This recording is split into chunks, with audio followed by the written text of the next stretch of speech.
Eu sou a Rebeca, responsável pelo marketing da Cat, e estamos aqui para fazer mais uma entrevista do nosso canal. Savânio, muito obrigada pela sua participação. Obrigado aí pela oportunidade de falar aqui na CAT. E também com o sócio e cofundador da Cat, o André Carvalho, sempre presente aqui nos nossos vídeos. Professor, obrigada pela sua participação. Obrigado, Beca. É legal estar aqui com você de novo. E, Savano, é um privilégio ter você aqui conosco hoje. É um privilégio. Obrigado. Maravilha. O Savano, ele é graduado em estatística, ele tem mestrado em engenharia elétrica pela PUC do Rio de Janeiro, tem doutorado em ciências computacional pela Federal do Rio também, atuou no mercado de telecom até 2011 como cientista de dados e hoje é cofundador e head de algoritmos da Mob2Buy, que tem como cliente várias empresas, como a Oi, a TIM, a Havaianas, enfim, entre outras. A gente vai conversar um pouquinho sobre a inteligência artificial, o uso do algoritmo de machine learning, explorar essa aplicação, enfim, conversar sobre a análise de dados não estruturados. Então, Savano, para a gente começar a nossa conversa, como que você entende que a inteligência artificial ela pode ser aplicada analisando dados não estruturados, vindos de redes sociais, Twitter, Facebook, Instagram, porque a gente sabe que hoje em dia os clientes eles não conversam com a gente só pelo chat ou só pelo canal direto da empresa, né? Muito do que acontece e da reputação da marca está nessas mídias sociais. Então, como que a gente pode fazer uma análise desses dados? Olha, geralmente, assim, a gente começa de uma forma bem simples, né? A gente começa a acessar as redes sociais e captar os posts, né, dos clientes, tanto as reclamações quanto os elogios, né? E, em cima disso, a gente faz uma análise de sentimentos para ver qual a percepção do cliente em relação à empresa, né? Com isso, a gente faz aquela já manjada nuvem de palavras, mais visual para mostrar para o cliente. E, à medida que a gente vai tendo esse histórico, né, dessa análise de sentimento, ela começa a ser incorporada nos algoritmos de machine learning, onde a gente vai estudar o impacto dessa variável sentimento, dessa percepção, como o cliente enxerga a empresa, né? E depois isso a gente, às vezes isso é mais para uso interno nosso, mas às vezes a gente apresenta para o cliente meio que às vezes surpreende com os resultados dessa nossa análise. Você é uma das pessoas que eu conheço e realmente é um privilégio estar conversando com você hoje, tá? Que você consegue associar muito bem a questão de negócio, mas você tem uma formação muito robusta. E é interessante porque você é um exemplo do que existe muito nos Estados Unidos e na Europa, né? Que é aquele profissional que faz um doutorado, faz um mestrado, um doutorado, mas que serve a carreira executiva, né? Porque no Brasil, lamentavelmente, algumas pessoas associam, você está falando doutor, se é um doutor, você vai dar aula, né? Isso É, não é verdade. Você pode, claro, dar aula, sim, mas você pode também dar aula e nem ser doutor, né? Então, tem excelentes professores e não necessariamente tem que ser doutor, né? Da mesma forma, se você faz um doutorado, você pode trabalhar na vida executiva, como é o seu caso. Mas ter você aqui hoje me permite aprofundar um pouco mais, né, alguns temas, né? E eu vou seguir a sua fala aí. Trabalhar com dados não estruturados, imagem, voz e texto, não é algo trivial. Então, você vai trabalhar com voz, por exemplo, né, pegar o que nós estamos conversando aqui, transformar isso em texto, e daí tirar um conhecimento, porque o processo de transformar em texto já é algo interessante, mas tirar um conhecimento daí de negócio exige uma expertise bem singular, tá? Para quem está começando, tá? Para quem vai enveredar nessa área, tá? Quem vai trabalhar com isso, quem está começando a estudar, quem quer trabalhar com esse tipo de dado, qual a dica? O que você diria para a pessoa? O que estudar, como direcionar os seus estudos? na verdade, hoje tem uma coisa interessante que eu observo, né? Porque você tem muita ferramenta de mercado, tá? Então, você, por exemplo, você pode transcrever texto. O primeiro texto que eu transcrevi faz uns 2, 3 anos que a gente começou a analisar vendas, mas analisar do ponto de vista do atendente falando com o cliente, né? Então, a gente queria identificar o que fazia com que palavras faziam com que o atendente falava que levava o cliente a fechar a venda, né? Então aí lá atrás a gente usou da Azure, lá da Microsoft, uma API que tinha lá, a gente usou isso e transcrevemos. Ok. Só que aí quando eu fui reparar isso, tinha muita ferramenta, muita ferramenta. Aí depois tinha uma outra ferramenta que também era para análise de sentimentos, né? Aí você tinha um monte, tem da Amazon, tem milhares, né? E o que eu vejo é o seguinte: o pessoal pega aquilo que é fácil usar, relativamente fácil de usar, pega aquilo, aplica e meio que dá um resultado lá, e meio que olha, lê aquele tutorial básico e tira uma conclusão, né? O que eu penso, o que eu sempre falo assim para as pessoas que estão querendo começar? Cara, é o seguinte: você não precisa ser o expert na técnica. Você não precisa saber profundamente como aquele algoritmo calcula aquilo, mas você precisa ter a noção de como ele está fazendo aquilo lá atrás, né? O que ele está fazendo por trás. Você não precisa saber aqueles cálculos complicados. Não, você tem que ter a ideia, tudo bem. Então, é como se fosse um modelo de regressão. X, Y, correlação, tá, teste, tá, hipóteses básicas satisfeitas, legal. Você não precisa, você só olha lá os índices, só precisa saber ler os índices, beleza, está funcionando, saber das limitações e o mais importante, que eu sempre falo, saber do viés. Tudo bem, eu estou aplicando isso aqui, mas tem algum viés? Eu estou com viés controlado, né? Eu estou meio que acertando, indo em direção ao alvo que eu quero. Quer dizer, então você tem que ter noção do que você. É o seguinte: você tem que ter noção do que você está fazendo, o que é que está fazendo por trás. Porque não pode ser uma caixa preta para você, totalmente. Pode ser uma caixa cinza. Você sabe, sim, mais ou menos como funciona, você sabe como avaliar se está certo, como avaliar se está errado, como melhora, como piora. Se tiver erro, o viés, você saber que aquilo ali está errado, errado não, está enviesado e até a que ponto você pode usar, entendeu? Então, você não precisa fazer as pessoas, que curso que eu tenho que fazer? Não precisa fazer curso. Hoje tem muito material na internet gratuito que você pode ver, pode ler, e a primeira coisa que eu falo, cara, assim, compra aquele livro para, como é que eles chamam? Para leigos, aquele amarelinho, eu sempre falo, compra aquele para leigos. Comprou? Comprou. Então leu, entendeu mais ou menos? Entendi, beleza. Agora pega esse aqui que é mais avançado, lê também, mas não se preocupa com as contas, isso é besteira. Se preocupa só o que você entendeu? Leu, entendeu mais ou menos? Entendi. Então você já sabe mais ou menos usar. Sei, já sei mais ou menos conversar sobre o assunto. Já sei mais ou menos que aquele ali está fazendo tal coisa. Então beleza, então você já pode usar. Qual ferramenta? Cara, qualquer uma. Se você tiver no Excel, aquele add-on, né?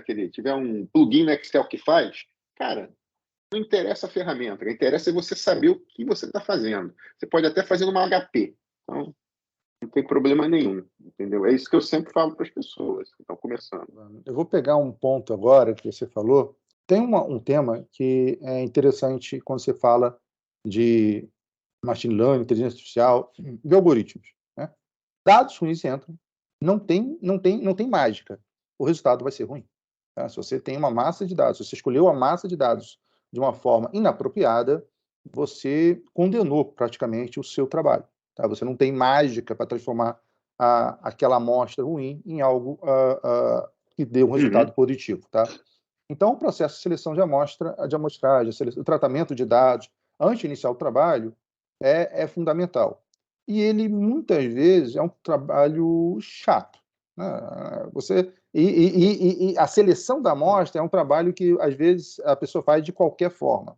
E esse qualquer forma, às vezes, carrega um viés. Tem casos que são clássicos, né? Conhecimento público, né? Que é o caso, por exemplo, da Google, né? Uma pessoa sobe as fotos que ele tirou dos amigos e o Google classifica as pessoas como gorila. Então, isso foi em 2015. Mas eles podiam errar. Não, desculpe. Esse tipo de erro no Google não pode. Não pode. Tem erros que são crassos demais e o Google tem dinheiro para ter e tem profissionais extremamente qualificados. Então, esse tipo de erro não é permitido. Outro erro isso também já é do conhecimento popular foi da HP, que criou uma câmera que não conseguia focar corretamente pessoas pretas. Então, são erros que não é que havia uma intenção de criar um algoritmo com um problema, mas certamente a seleção da amostra e, por consequência, o treinamento do algoritmo foi comprometido no processo de seleção de amostra, né? Como é que é a sua experiência exatamente nessas duas partes? A seleção da amostra, quando você tem uma atividade a ser feita, tá? E segundo, o tratamento dos dados, preparar os dados antes de começar a treinar o seu modelo. Na verdade, esse tratamento de dados, essa limpeza de dados, essa escolha de dados, o pessoal acha que é a parte mais... Não é a parte nobre, né? A parte nobre é apertar Coloca o estagiário para rodar. fazer. Coloca o estagiário para fazer. Pelo contrário, entendeu? Eu sempre... Hoje não. Hoje, como as coisas evoluíram muito, hoje você tem um engenheiro de dados, né? Que é o cara que se preocupa... É essa a preocupação dele, de onde está vindo o dado, se o dado é consistente, e ele trabalha junto com o cientista para validação e para falar, tem problema nesse dado aí. Tá. Mas aí, voltando... eu escovei muito bit, cara. Eu escrevi muito bit.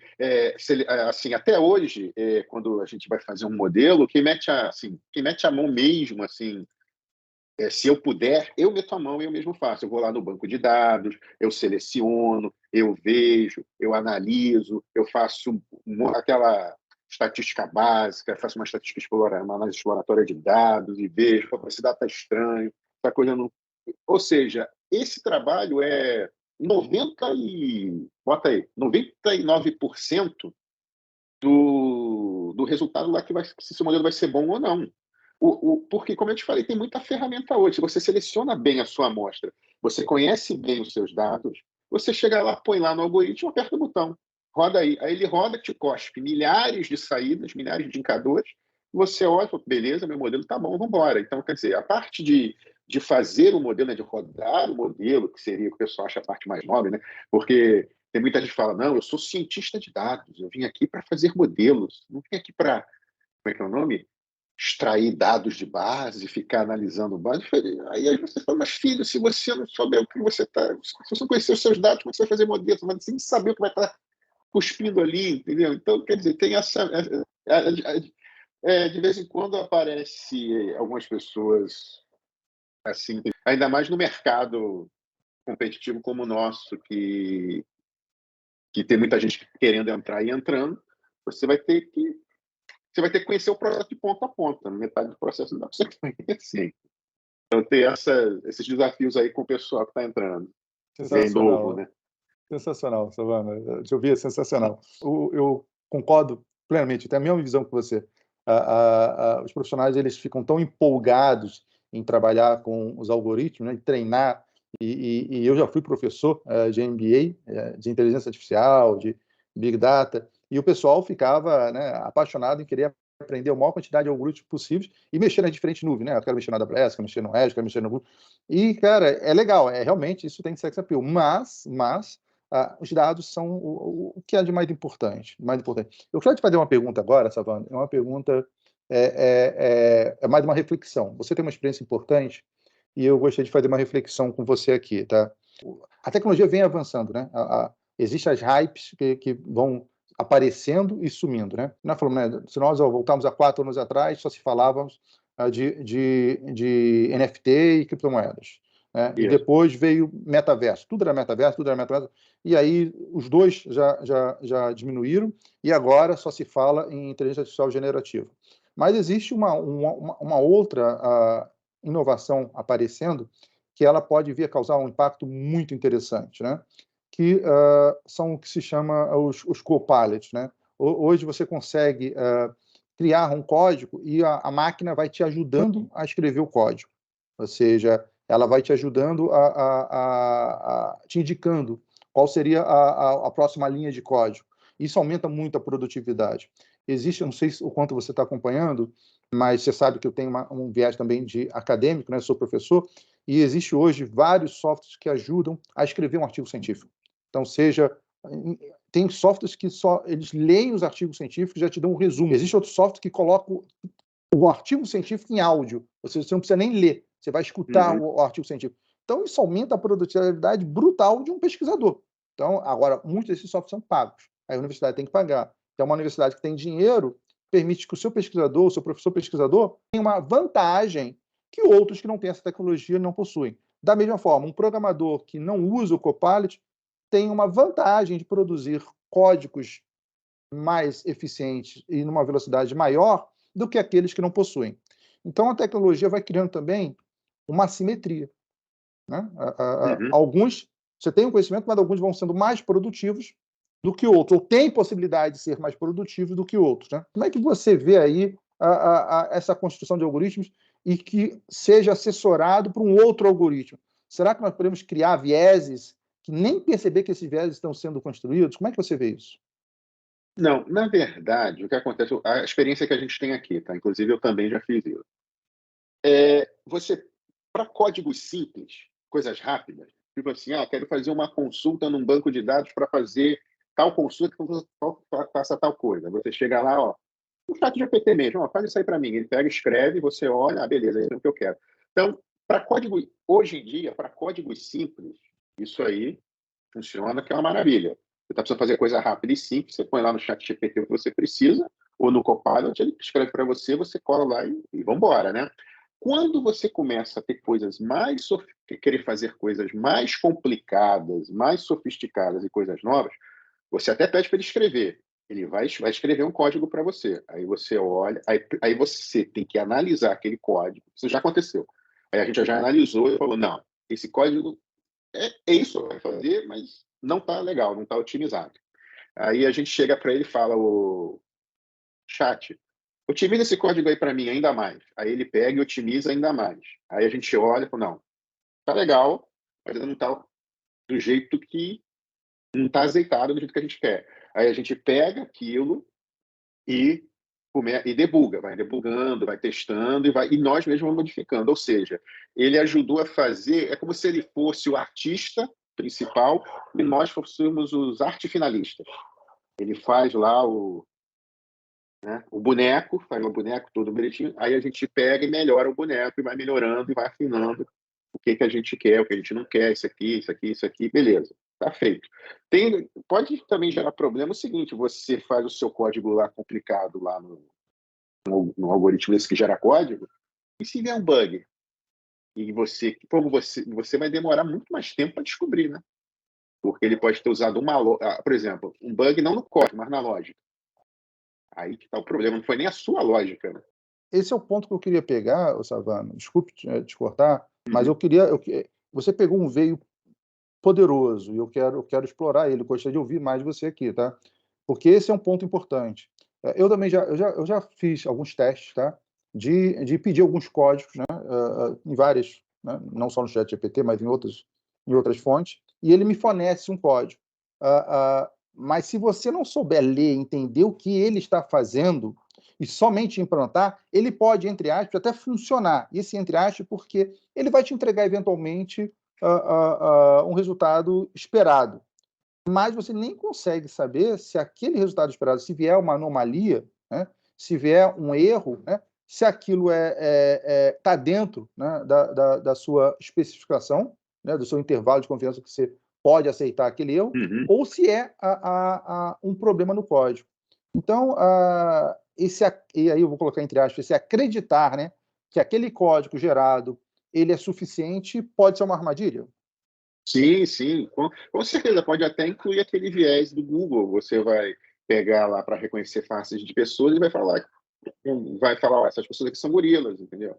Então, quer dizer, você tem que tomar muito cuidado, porque, primeiro, você pode até saber a teoria de como fazer aquele código lá, como é que você, por exemplo, como é que o chat GPT treina. Você sabe, você pega um livro aqui de algoritmos aqui, você lê e fala, o algoritmo GPT é esse aqui. Qual a vantagem que o chat GPT tem que você não tem? Computação infinita e dado infinito para você treinar aquilo. Pronto, e dinheiro para poder treinar. É isso. Aí você pega, tudo bem, mas ele está treinando com que dados? Por exemplo, aqui tem um algoritmo chinês que reconhecia a face, não é aquele até para televisão, que o cara passava e ele multava, ia na face do cara, esse cara que passou o sinal. Então, teve um problema, porque quando eles vieram aqui no Brasil e tentaram implantar aqui, não reconhecia a nossa face. A gente não é chinês. O algoritmo só treinou com chinês. Faces asiáticas, ele conhecia, acerto lá em cima. a face nossa, que é multirracial, tanto que não sei se ainda estão aqui, mas eles deram esse algoritmo para a prefeitura aqui de graça, do Rio de Janeiro, para implantar aqui, para ir treinando com a nossa A fisionomia nossa. fisionomia Eu acompanhei. multirracial. Eu acompanhei esse caso. Esse caso foi... Visão computacional está sob júdice, né? Muitas empresas estão desprivilegiando projetos de visão computacional, porque o treinamento, em especial no Brasil, né? Que, como você colocou, é multirracial, né? Por isso até que os passaportes brasileiros são tão visados para serem roubados, furtados, porque praticamente qualquer um, né, no mundo consegue dizer que é brasileiro, né? Diferente em algumas outras populações. Mas no meu caso aqui, de novo, né, e aí novamente explorando a sua experiência, o algoritmo, você saber desenhar o algoritmo é fundamental. Agora, acreditar em algoritmos que são desenvolvidos 100% por máquinas pode ser um problema de vieses que nós temos. Isso aí nós já exploramos. Quando você está desenvolvendo esse algoritmo, né, você já disse ali, e eu entendi que você não precisa compreender a matemática robusta por trás dele. Você pode fazer um estudo mais preliminar e entender como trabalhar com eles. Dados não estruturados, né? Vamos trabalhar agora com o texto, tá? E que é ou imagem, de novo, né?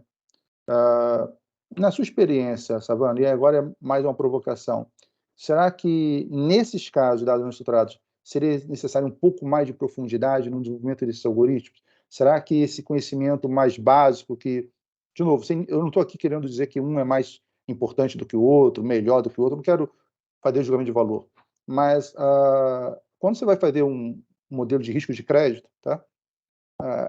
Isso você aprende quando você está aprendendo regressão logística na escola, tá? Provavelmente quando você ensina regressão logística é alguma coisa relacionada a risco de crédito ou validação de e-mail, como regressão é a previsão, né? Quando você vai ensinar isso é clássico, né? Que você vai, assim como probabilidade, né? Você vai aprender probabilidade, a bolinha, dado e moeda. São clássicos que você tem na escola, né? Então, isso você vem com essa bagagem desde lá da escola. Então, você consegue trabalhar. Já modelos de visão computacional, por exemplo, eles exigem um espectro de conhecimento um pouco mais amplo. Desde, como você colocou agora, da seleção da sua amostra de treinamento, e se você treinar muito bem, funcionar perfeitamente na China, pode fracassar como fracassou no Brasil. Tá? Como também da escolha do algoritmo, do processo de melhorar o algoritmo. Então, mesmo que ele consiga treinar, esse processo ele vai continuar. Por exemplo, para iluminação que você tem. A iluminação impacta brutalmente o reconhecimento da imagem, né? Se a roupa que a pessoa tem pode influenciar no processo de reconhecimento também. Será que, para esses dados, não precisaríamos de algo mais profundo? Né? Será que para esse tipo de dados não seria necessário um conhecimento mais específico do que os dados estruturados? O que você acha? Não, nesse ponto de vista que você notou, sim, você vai precisar de um conhecimento um pouco mais aprofundado, porque, como você falou, tem muito ruído, né, nesses dados, iluminação, sei lá, o cara... por exemplo, teve uma coisa engraçada aqui, que eu estava sem barba, aí eu tirei a foto do celular para minha conta no banco, né, aí, reconhecimento facial. Aí depois eu deixei essa barba crescer, desse tamanho, fui fazer o reconhecimento facial de novo. Pô, demorou uns 10 minutos para o troço me reconhecer, porque ele não estava. Mas ele reconheceu. Ele reconheceu. Mas reconheceu. Mas ele teve que retreinar. No aeroporto, você tem a função de colocar o passaporte, né? Ele olha para a câmera, ele reconhece e abre a porta para você entrar na área de embarque, né? Quando eu estava de barba, e não estava de barba como a sua, uma barba poderosa, né? A minha barba Mas essa minha barba horrível já foi suficiente para o sistema não reconhecer. Eu tive que sair e ir lá naquela parte ainda que era humano, né? Então, veja, na Polícia Federal.